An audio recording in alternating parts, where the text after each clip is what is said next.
আজকে সাবু দিয়ে সাবুদানাগুলো এই যে ভিজিয়ে রেখেছিলাম 2 ঘন্টা আগে, এই যে গোটা গোটা দানা।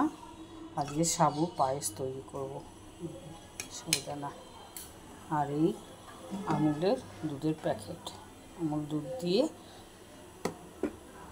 সাবুদানার পায়েস তৈরি করব। দেখুন একদম ছাড়া ছাড়া, একটাও মানে কারোর সঙ্গে কেউ লেগে নেই সাবুদানাগুলো। কড়াটা বসিয়ে দিয়েছি, আমি এর মধ্যে ঘি দিয়ে দিলাম 1 চামচ ভর্তি একদম। সাবুদানাটা আমি ঘিয়ে ভেজে নেব। এই যে সাবুদানাটা দিয়ে দিলাম।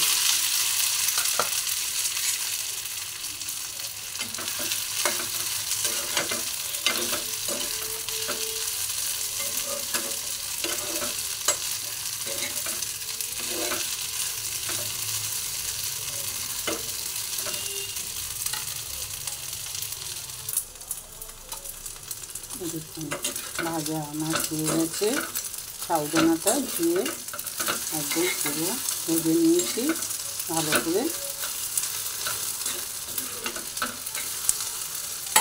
এবার নামিয়ে দেবো।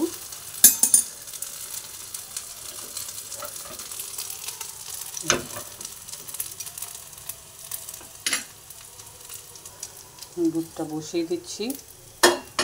দুটো দুধের প্যাকেট নিয়েছি, 200 গ্রাম দুধ আছে, 400 গ্রাম দুধ আছে এর মধ্যে।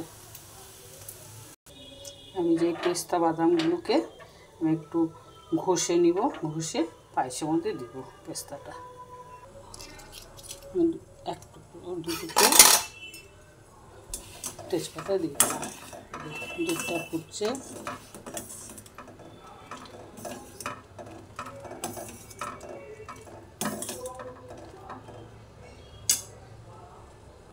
এই যে চিনি আর পেস্তাটা ঘষে নিয়েছি, এটা আমি দুধের মধ্যে এখন মিশিয়ে দেবো। এটা মিশিয়ে দিচ্ছি পেস্তা আর চিনিটা।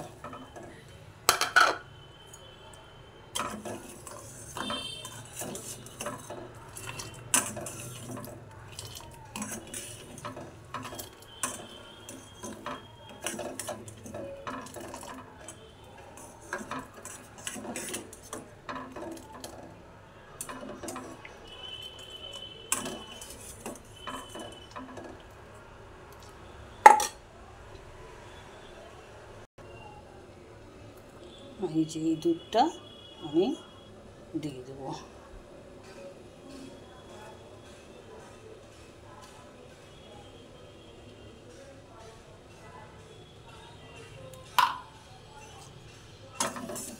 এটা দিলে ঘন হবে আর খেতেও ভীষণ ভালো লাগবে।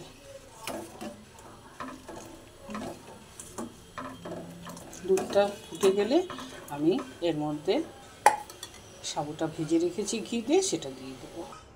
দুধটা ফুটে গেছে, আমি সাবুদানাটা ঘিয়ে ভেজেছি ওটা আমি এর মধ্যে দিয়ে দিলাম।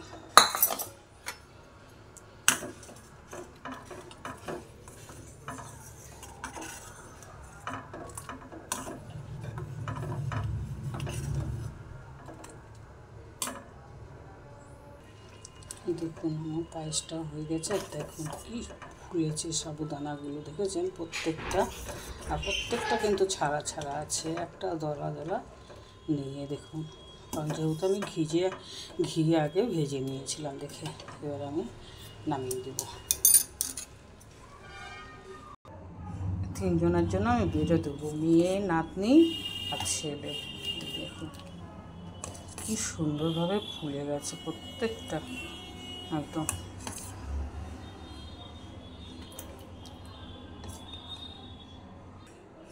দেখুন দেখেছেন একটাও দানা একটা কারোর সঙ্গে লেগে নেই একেবারে, দেখেছেন। ওরা বেশি খাবে না, অল্প খাবে বলেছে, এখন গরম আছে তো এই জন্য। দেখুন 3টাতে, দেখেছেন একটাতেও কিন্তু দানা একটার সঙ্গে একটা লেগে নেই। যদি ভিডিওটা আপনাদের ভালো লাগে, লাইক, কমেন্ট, সাবস্ক্রাইব অবশ্যই করবেন আপনারা।